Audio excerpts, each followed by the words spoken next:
Buenas noches, hermanos. Agradecemos al Señor de poder estar en este lugar una vez más. Vamos a abrir nuestras Biblias en Isaías capítulo 44. Isaías capítulo 44 es un pasaje que yo sé que lo conocemos, es un pasaje muy conocido. Y es un profeta que en sí va a recibir palabra de Dios y obviamente es enviado al pueblo de Israel. Pero siempre que leemos estas profecías, hermanos, rescatamos actualmente algo para la iglesia también. Siempre estos mensajes bíblicos que fueron en el Antiguo Testamento para el pueblo de Israel son mensajes bíblicos actualmente para nosotros también, ¿sí? Tanto los profetas mayores, Isaías, Jeremías, como los profetas menores, ¿sí? Ageo, Jonás, y los demás son profetas que tienen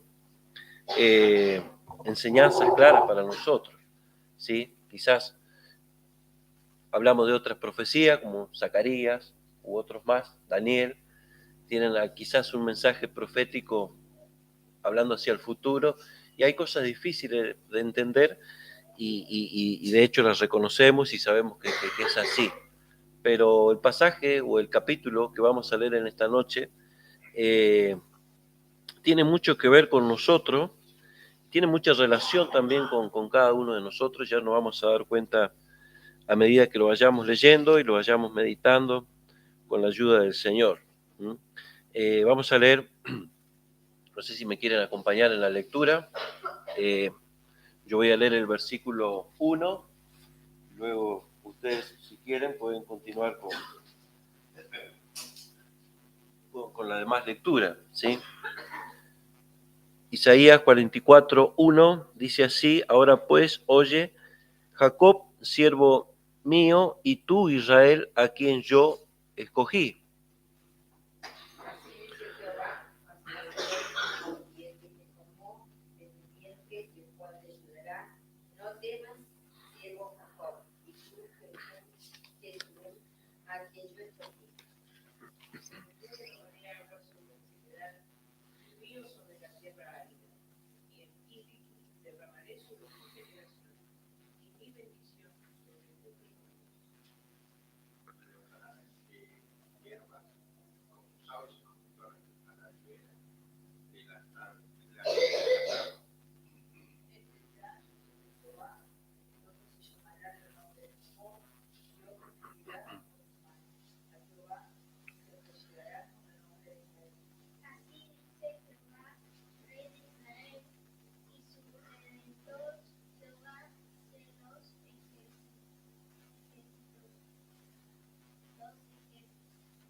Hasta ahí está bien.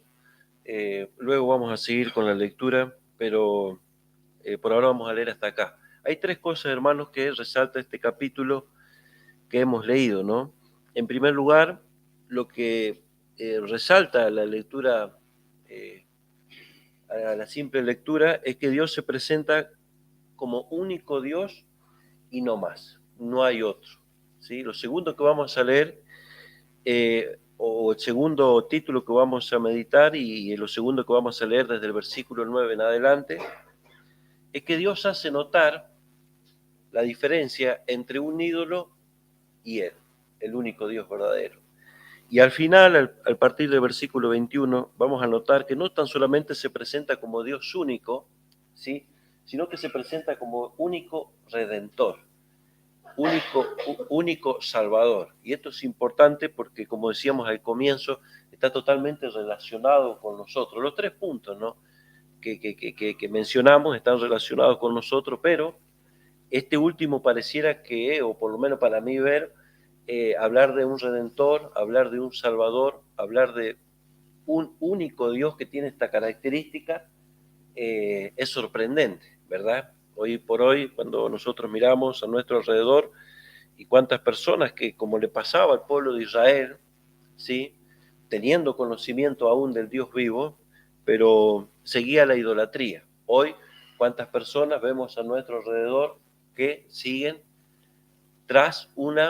van detrás de una religión, detrás de un ídolo, o detrás de una secta, o detrás de un evangelio, que realmente, como dice Gálatas, ¿sí?, es un evangelio diferente, es un evangelio que en definitiva está sin Cristo, hueco, vacío, ¿sí?, y que no contiene las verdades bíblicas o las verdades de la doctrina de la salvación, ¿sí? Así que, en primer lugar, hermanos, lo que vamos a meditar es que Dios se presenta, en este primer punto, se presenta como Dios único, ¿sí? Dios único. ¿Por qué Dios manda este mensaje a través del profeta Isaías a su pueblo Israel y le tiene que decir que Él es un único Dios y no hay otro, ¿sí? No hay otro semejante, no hay otro que se compare a Él, no hay, ¿sí? Ustedes saben que a medida que nosotros vamos leyendo la historia, al comienzo nuestro hermano lleva este estudio, ¿no?, el pueblo de Israel, cómo Dios lo saca de Egipto, cómo lo hace cruzar el desierto y cómo finalmente lo introduce en la tierra de Canaán. Y bueno, y la historia es larga, ¿verdad?, del pueblo de Israel. Pero a medida que va transcurriendo la historia, ¿sí?, el pueblo de Israel siempre tuvo graves problemas con la idolatría, ¿sí?, con los ídolos. Tremendo es esto, ¿sí? Creo que era el miércoles, por la reunión que teníamos por Zoom, que hablábamos un poquito de esto del pueblo de Israel y cómo el pueblo de Israel se volcó tras la idolatría, siendo que Dios se había manifestado de maneras innumerables, ¿sí?, y maravillosas, mostrando su poder, mostrando su gracia, su misericordia, ¿sí?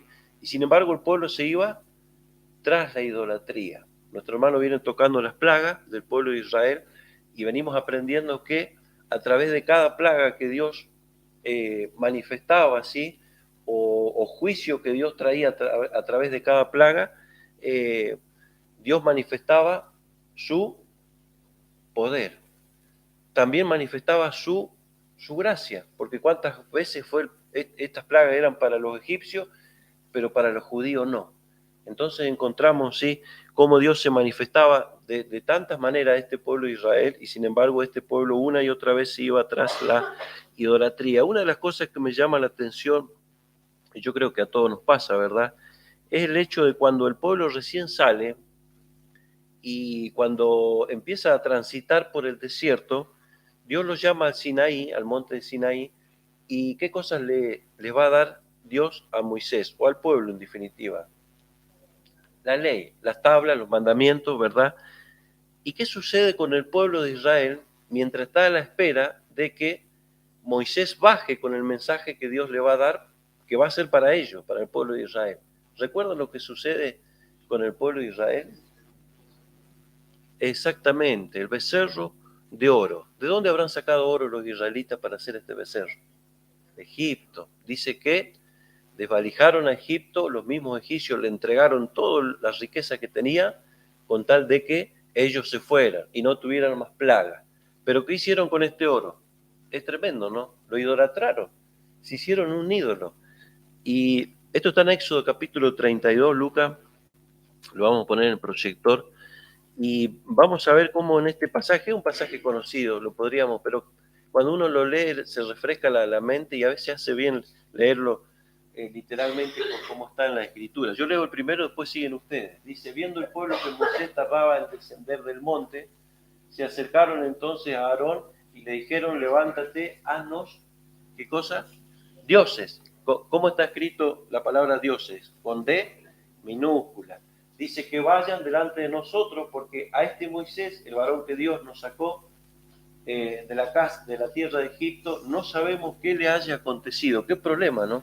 Se encontraron con que estaban solos, Moisés subió al monte, ¿qué le pasó? No sabemos, pero la cuestión es que ellos tenían que tener paciencia, ¿verdad?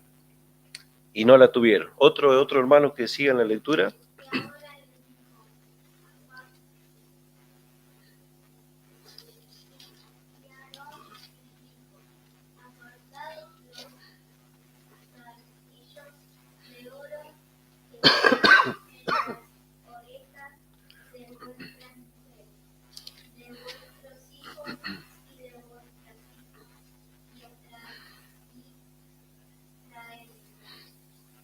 Entonces todo el pueblo apartó los arcillos de oro que tenían en sus orejas y los trajeron a Aarón. Y él los tomó en las manos de ellos y le dio forma de escribir. E hizo de ellos un becerro de fundición. Entonces dijeron a Israel: estos son sus dioses, que te sacaron de la tierra de Egipto. Y viendo esto, Aarón edificó un altar delante del becerro. Y lo pregonó a Aarón y dijo: mañana será fiesta para Jehová. El día siguiente madrugaron, ofrecieron holocausto y presentaron ofrendas de paz, y se sentó el pueblo a comer y a beber, y se levantó a regocijarse.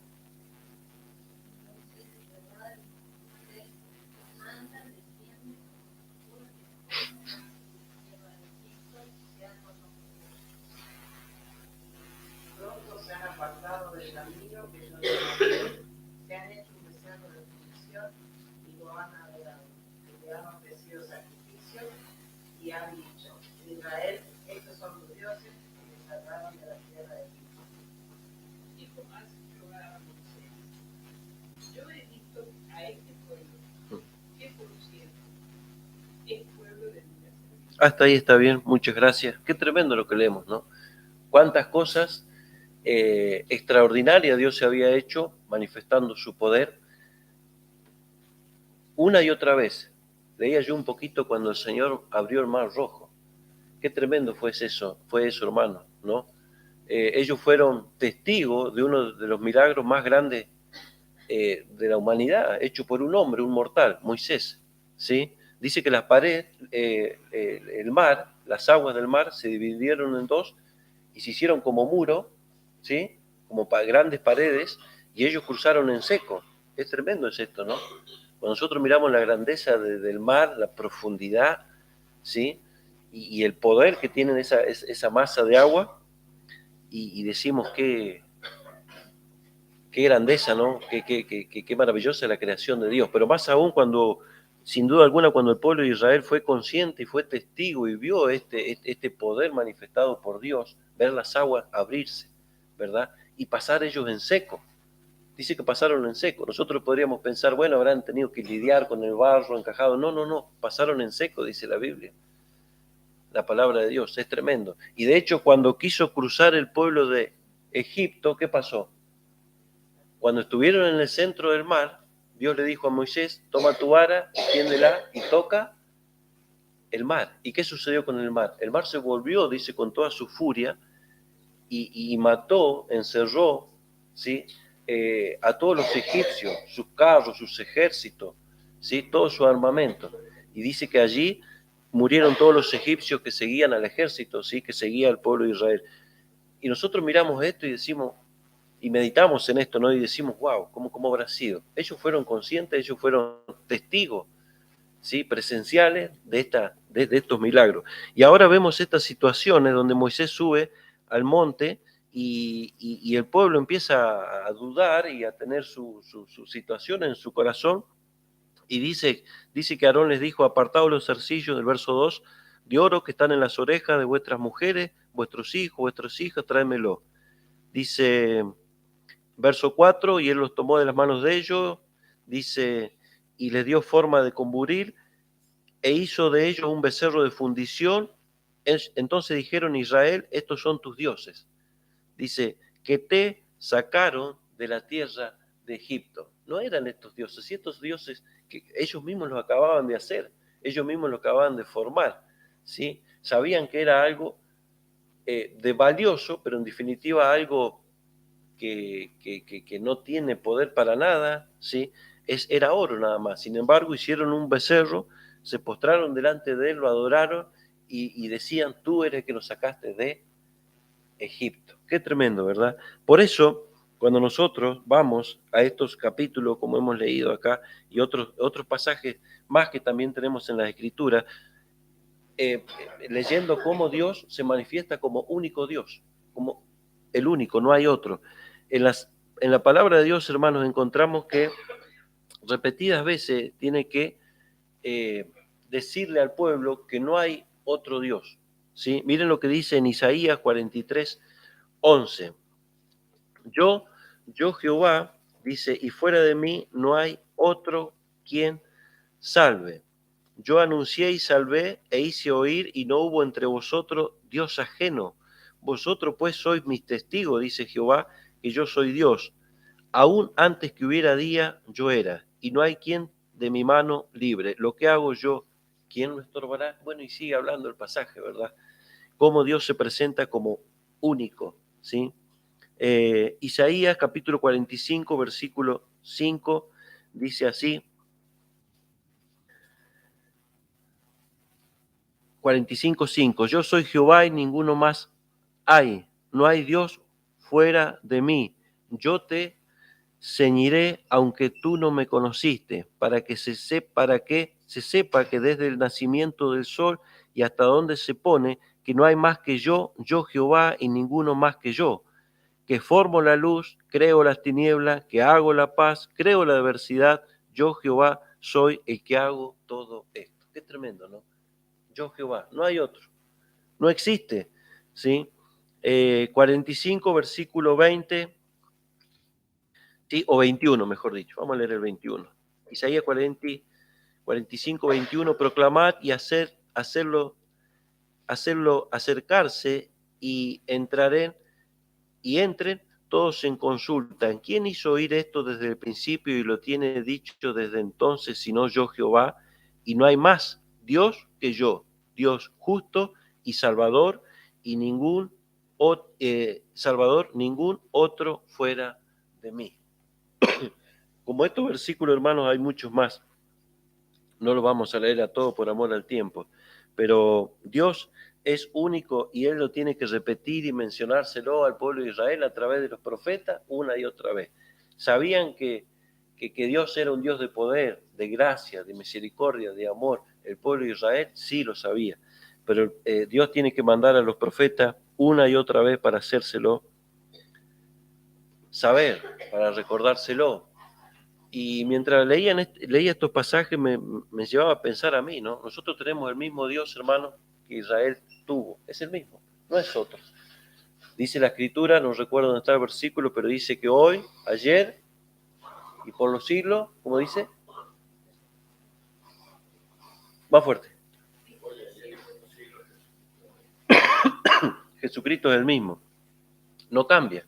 Es el mismo Dios, el de la antigüedad, que el que tenemos hoy nosotros. Sigue siendo el mismo Dios, hermanos. Miren lo que dice 1 de Juan 5, 20 y 21. Hoy, hermanos, nosotros estamos en Cristo Jesús, ¿sí? Miren lo que dice. Pero sabemos que el Hijo de Dios ha venido y nos ha dado entendimiento para conocer al que es verdadero. Y estamos en el verdadero, en su Hijo Jesucristo. Este es el verdadero Dios y la vida eterna. Qué lindo, ¿no? Saber que estamos en la verdad. Saber que estamos en la verdad. ¿Cuánta gente, hermanos, que está malgastando su tiempo, malgastando quizás su dinero, malgastando su vida, siguiendo una religión, siguiendo prácticas, siguiendo costumbres, siguiendo a dioses que son dioses de mentira, dioses que nos salvan? ¿Cuántos hay que hacen aún hasta sacrificio, ¿sí? Con sus propias vidas? Caminan de rodillas, hacen un montón de cosas y están en la mentira. Y están en la mentira. Por la gracia de Dios, hermanos, un día el Evangelio llegó a nuestros corazones y le hemos podido conocer. Le hemos podido conocer. Avanzamos un poquito más. Desde el verso 9 hasta el verso 20, se largó fuerte el agua, pero bienvenida la lluvia, hacía falta. Desde el verso 9 hasta el verso 20 Dios va a hablar acerca de los que forman imágenes, acerca de los que fabrican dioses, ¿sí? Y este es un pasaje que yo sé que lo hemos leído muchas veces, pero nos llama la atención siempre que lo leemos, como el herrero, dice la palabra de Dios, el carpintero, toma sus herramientas, se fabrica un dios, toma un pedazo de madera, le da forma y luego ante ese pedazo de madera se postra, lo adora, lo reverencia, y es madera en definitiva. Y sin embargo ahí están adorando a ese Dios, a esa mentira. Miren lo que dice Isaías 44, verso 9, los formadores de imágenes de talla, todos ellos son vanidad, y lo más precioso de ellos para nada es útil, y ellos mismos son testigos para su confusión. Hay un versículo que se me viene a la mente, donde dice que el Dios de este siglo cegó el entendimiento para que no puedan conocer a Dios. El Dios de este siglo ha cegado el entendimiento para que las personas no puedan llegar a conocer la verdad. Y dice aquí que ellos mismos son testigos para su confusión de que los ídolos no ven ni entienden. ¿Quién formó un Dios o quién fundió una imagen que para nada es de provecho? Y aquí que todos los suyos serán avergonzados porque los artífices mismos son hombres. Todos ellos se juntarán, se presentarán, se asombrarán, serán avergonzados a una. El herrero toma la tenaza, trabaja con las ascuas, le da forma con martillo, trabaja con ello con la fuerza de su brazo, luego tiene hambre, le faltan fuerza, no bebe agua y se desmaya. El carpintero tiende la regla, lo señala con alambre, lo labra con los cepillos, le da figura con el compás, le hace forma de varón, a semejanza de hombre hermoso para tenerlo en casa. Corta cedro, toma ciprés, encina, que crecen entre los árboles del bosque, planta pino que se críe con la lluvia. De él se sirve luego el hombre para quemar y toma de ello para calentarse, enciende también el horno, cuece panes, hace además un dios, lo adora, fabrica un ídolo, se arrodilla delante de él. Parte del leño quema en el fuego, con parte de él come carne, prepara un asado, se sacia, después se calienta y dice, oh, me he calentado, he visto el fuego, y hace del sobrante un dios, un ídolo suyo, se postra delante de él, lo adora, le ruega diciendo, líbrame, porque mi Dios eres tú. Fíjese que dice, mi Dios eres tú. Esa clase de persona está confundida porque cree que verdaderamente es el Dios de los cielos. Y es una mentira. Es una mentira. Es el engaño de Satanás, ¿sí?, en el corazón de las personas, para que crean más a la mentira aún que a la verdad. No saben ni entienden, verso 18, porque cerrados están sus ojos para no ver y su corazón para no entender. No discurre para consigo, no tiene sentido ni entendimiento para decir, parte de esto quemé en el fuego, y sobre sus brasas cocí pan, hace carne y la comí. Haré del resto de él una abominación, me postraré delante de un tronco de árbol. De ceniza se alimenta, su corazón engañado le desvía, para que no libre su alma ni diga, no es pura mentira lo que tengo en mi mano derecha. Qué tremendo, ¿no? Es el hombre que se fabrica un ídolo y luego se postra delante de él, lo adora y le dice, tú eres mi Dios, tú eres mi Dios. Qué tremendo es esto, ¿sí? Al pueblo de Israel, hermanos, le pasó esto, ¿sí? Se había empezado a edificar, mejor dicho, a crear dioses que no eran reales, obviamente, ¿sí? Dije que en este segundo punto, hermanos, íbamos a mirar que Dios hace la diferencia entre lo que es la idolatría y entre lo que Él es en su deidad en sí mismo, ¿sí? Hay algunos versículos donde Él se presenta como tal, ¿sí? Como un Dios poderoso, como un Dios creador, no como un Dios que tiene necesidad que lo creen, como el hombre se crea a su Dios, sino que este Dios es creador. Y no solamente que es creador, sino que es sustentador, ¿sí? Él no ha creado, ha hecho la creación y la ha dejado al azar. Él es el que sostiene el giro que la Tierra hace, ¿sí?, constantemente. Él es el que sostiene al sol, ¿sí? Él es el que sostiene las estrellas. Él es el que sostiene esos pajaritos que vemos volando. Él las sustenta, ¿sí? Él las sustenta, Él la cuida. Él sustenta nuestras vidas. ¿Por qué nosotros vivimos, respiramos, andamos, caminamos, trabajamos? ¿Por qué estamos acá? ¿Por qué Él nos da la oportunidad? ¿Por qué Él nos da la vida? ¿Por qué nuestro corazón late? ¿Por qué nuestro corazón a veces se acelera? Todo está dentro del margen del poder de Dios, su gracia, y hace lo que Él quiere, ¿sí? A veces nosotros decimos o escuchamos decir a las personas, no, yo hago con mi vida lo que yo quiero. Sí, puede ser que nosotros hagamos con nuestra vida lo que querramos, pero dentro de ese parámetro está ese, si Dios quiere, ¿sí? Si Dios quiere. Él es el que tiene nuestras vidas en sus manos, ¿sí? Como hijo de Dios hablo, y aún para aquellos que no conocen a Dios, la vida de todo ser humano, el hálito del ser humano está en las manos de ¿quién? De Dios, ¿sí? No de nosotros, ¿sí? Por eso Dios, en estos versículos que vamos a notar la diferencia de lo que es un Dios que se crea al hombre y lo que es realmente Él, ¿sí? En su esencia.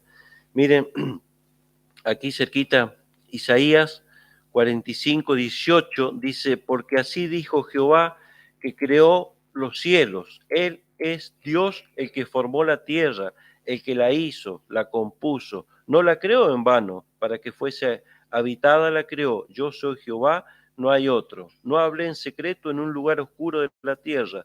No dije a la descendencia de Jacob, en vano me buscáis. Yo soy Jehová, que hablo justicia, que anuncio rectitud. El hombre está aquel hombre que hemos leído y se fabrica un Dios. Pero este Dios, que es el Dios nuestro, hermano, es un Dios creador, ¿sí?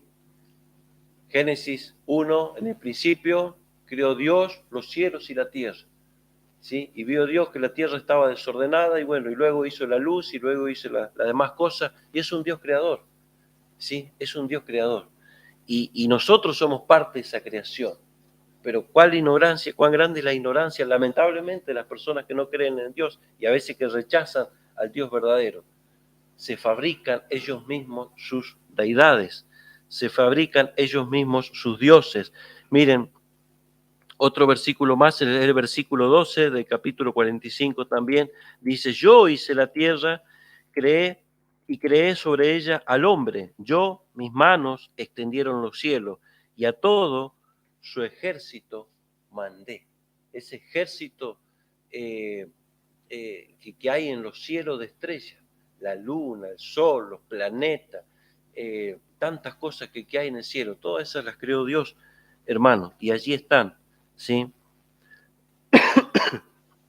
Y el pueblo de Israel, hermano, entraba en esta de empezar a crearse Dios y a postrarse, y era tremendo, ¿sí? Era tremendo porque Dios es un Dios celoso, siempre lo fue, lo es y lo será, y celaba a su pueblo de Israel. Pero mientras pensaba en esto,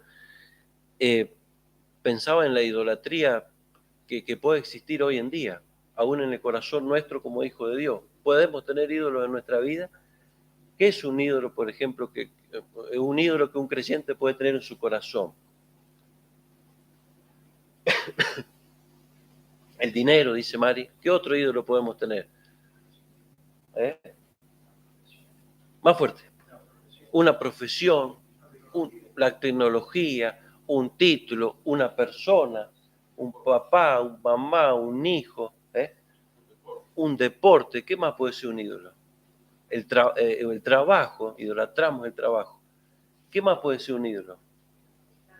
Tantas cosas, ¿no? Las amistades, sí, tantas cosas que pueden ser un ídolo y se pueden transformar un ídolo en nuestro corazón. Y nosotros miramos al pueblo de Israel y decimos, tenía ídolos, pero a veces yo también puedo tener un ídolo. Miren lo que dice en Colosenses 3, 5 al 7. Me llamaba la atención este pasaje. Ahí está, a ver quién lo quiere leer.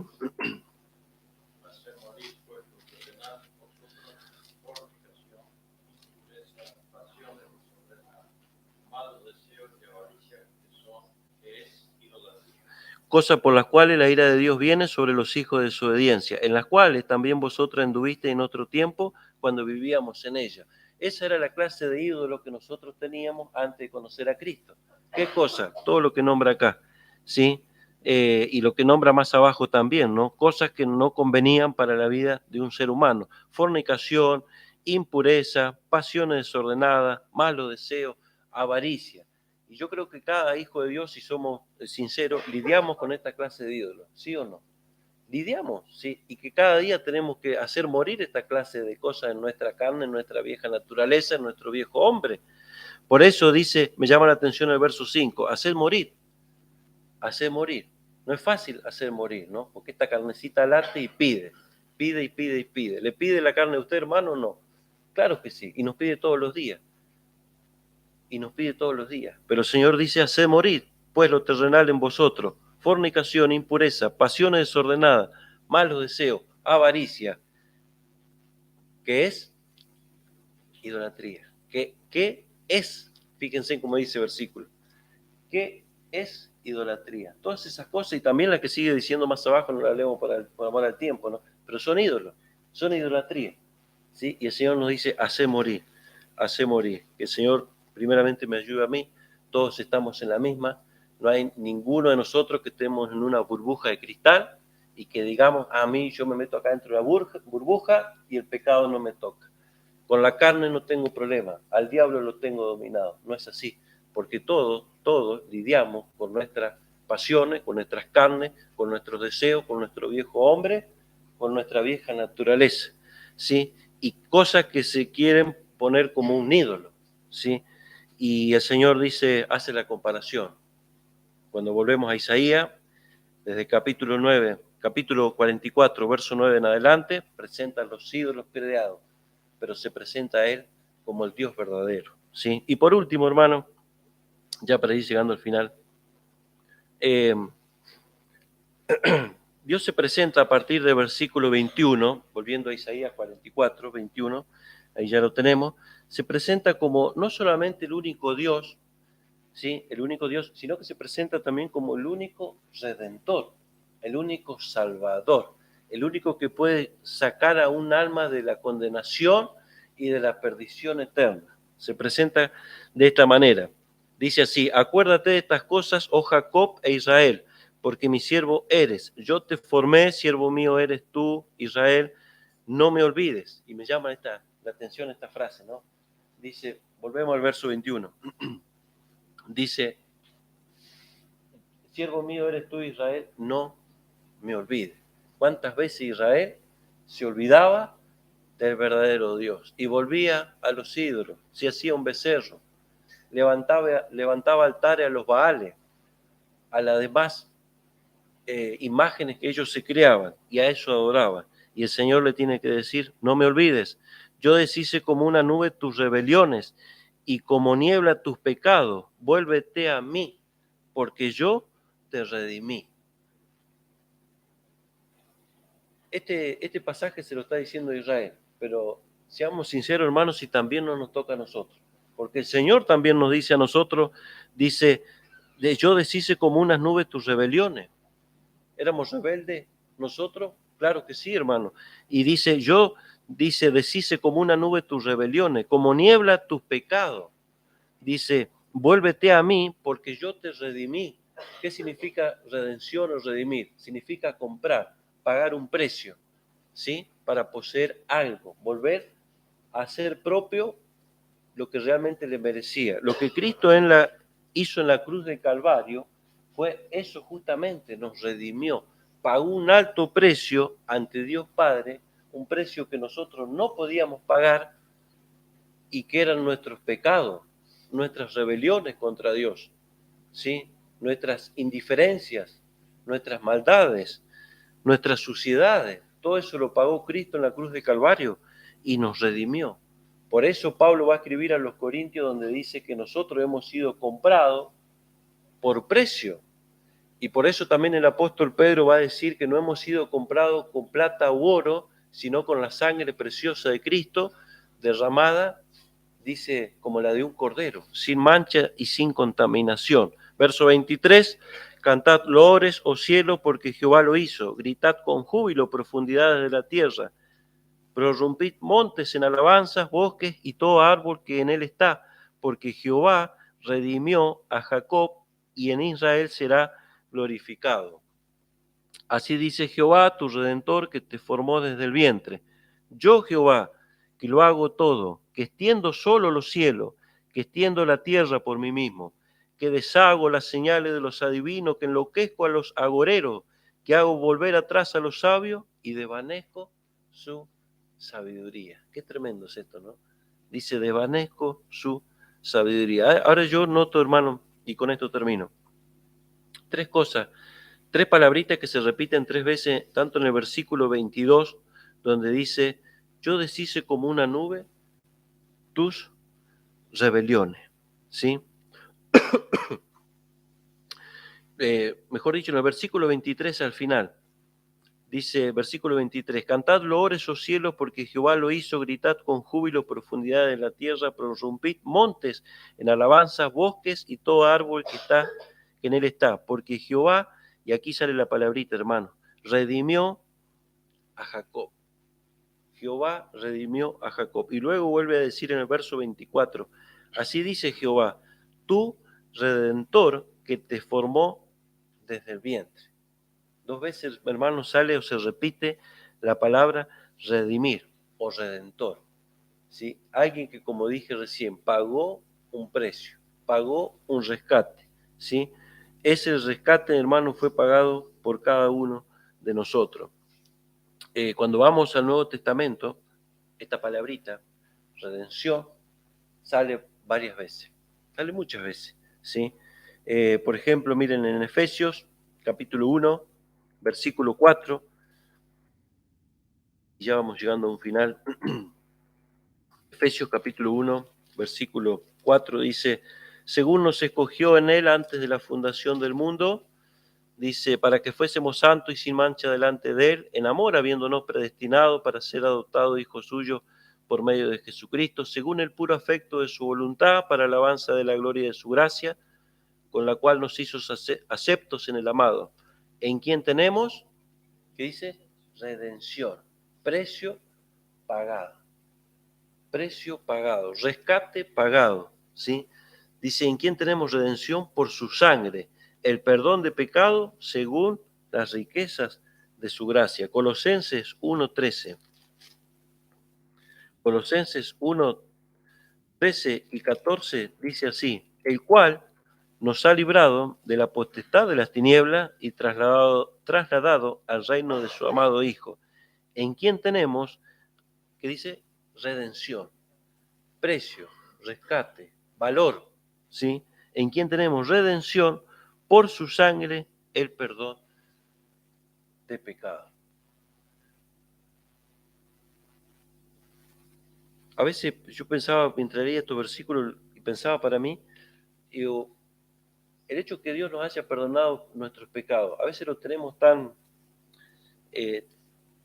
nos suena tan familiar, o lo decimos tantas veces, o lo repetimos, lo sabemos, sí, o lo leemos, pero cuando realmente nos ponemos a pensar, hermanos, en esto, cuánto valor y aún cuánta gratitud nos debe llevar a tener con nuestro Dios. El saber que nuestros pecados han sido perdonados.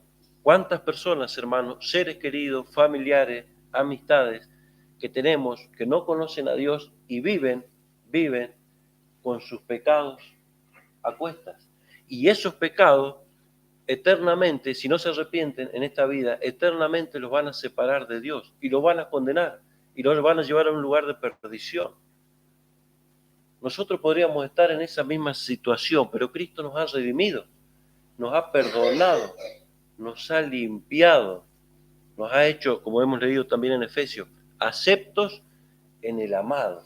Pensar que estamos en una relación de comunión familiar con nuestro Dios, ¿sí? Hemos cantado un corito que dice, lejos ya no más, pero en un tiempo sí estábamos lejos, hermano, pero ahora lejos ya no más, estamos cerca, podemos tener esa relación, esa bendición de ser sus hijos, ¿sí? Termino con un versículo, Isaías 63:9. Miren qué bonito versículo es este. Isaías, y ya con este versículo terminamos. hablando de la redención, Isaías 63, 9 dice así: en toda angustia de ellos, él fue angustiado y el ángel de su faz los salvó. Le está hablando del pueblo de Israel, ¿sí? Otra vez, también a través de Isaías. Dice, y el ángel de su faz los salvó, en su amor y en su clemencia los redimió. En su amor y en su clemencia, Dios también, hermano, nos ha redimido. Soy un hijo de él, tengo eternidad, voy al cielo. Qué bueno es eso, ¿no? Mire si nosotros en este momento no tuviéramos esta esperanza. ¿Qué estaría sucediendo? ¿Cuántas personas hoy en día hay que sienten en su corazón un vacío, un hueco? Quizás con muchas cosas, quizás con mucho poder, con mucho dinero, con mucha riqueza, con muchas cosas en esta tierra, pero en su alma están vacíos, no tienen esperanza, no tienen a Dios, no saben qué va a pasar o aún le tienen miedo. ¿Qué es lo que sucederá después de la muerte? Los hijos de Dios sabemos qué pasa, qué sucede. El día de la muerte o el día que un cristiano, un hijo de Dios parte de esta tierra, ¿dónde va? Va al cielo. Nos vamos con él. ¿Sí? Dice también, y los trajo y los levantó todos los días de la antigüedad. Lo vuelvo a leer. En toda angustia de ellos, él fue angustiado y el ángel de su faz los salvó. En su amor y en su clemencia los redimió y los trajo y los levantó todos los días de la antigüedad. ¿Cuántas veces, hermanos, también me pasa a mí? Y yo creo que también a ustedes les pasará que el Señor nos levanta. Una y otra vez. ¿Sí? ¿Cuántas veces quizás estamos desanimados, estamos con alguna situación, un problema difícil de resolver, familiar, matrimonial, laboral, ¿sí? Económico? ¿Cuántas clases de problemas? Todos pasamos, emocional. Y el Señor, como dice aquí, Él nos levanta, y Él nos vuelve y nos atrae. Y así nos va llevando y nos va guiando y lo hará hasta que el día glorioso, hermano, que Él nos venga a buscar. Que el Señor bendiga nuestros corazones en esta noche. Amén.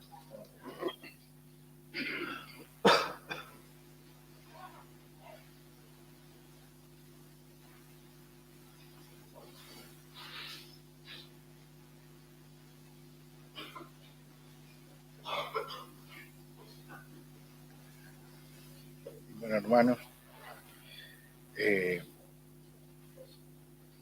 hermoso es saber que Él nos redimió, nos compró con su sangre, ¿no? Y como decía, como leíamos, que el pueblo de Israel siguió tras los ídolos, ¿no? Y no sé, 40 días estuvo Moisés en el monte Sinaí. Si en 40 días el pueblo de Israel tomó tal decisión, qué feo, ¿no? Qué feo que todo lo que el Señor les mostró a través de llevarlo a través del mar, a través de... yo siempre me causa una admiración terrible porque 40 años en el desierto,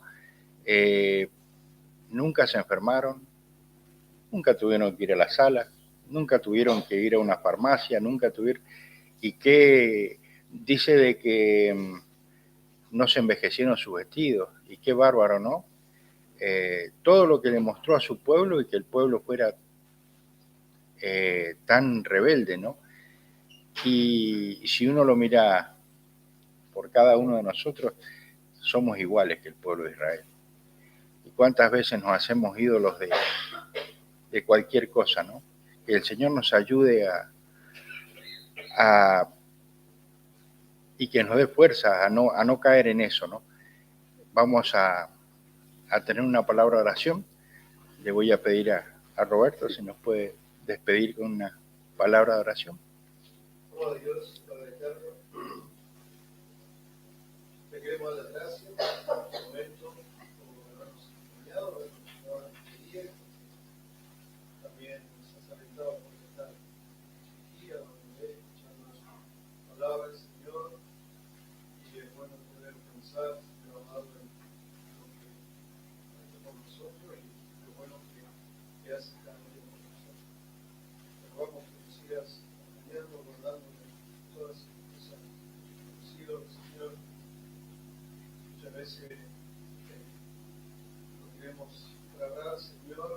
trae, Señor, líbranos, Señor, de todo eso, ayúdanos a poder tener en nuestro corazón, en primer lugar, Señor, poder adorarte, poder ser como tú lo deseas, Padre. Queremos rogarle, Señor amado, que nos sigas acompañando, agradeciendo también por el momento, por esta lluvia que nos ha dado, Señor, que bueno, decirle gracias también, y gracias por lo que hemos podido estar y por lo que están, conmigo en este lugar, Señor, y si no hemos venido de mañana, también por venir, acompañarnos, Señor, con las ganas de disfrutar por la fiesta que tú has dado en tu vida, Señor, siendo muy bien. Cristo Dios, te ruego que sigas cuidando, gracias por ahora y gracias por todo. Y es muy especial también, Señor, si es una persona que no te conoce, Señor, presente o por Zoom, también orando que también pueda tocar a tus corazones que por ahí no conoces.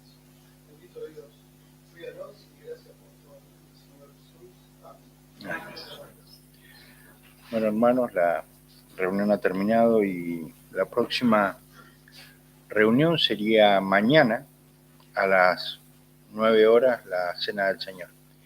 Quedan todos invitados y si el Señor lo permite, mañana nos vemos. Gracias por asistir y bueno, gracias a los hermanos que nos han acompañado por YouTube. Que el Señor los bendiga y hasta la próxima.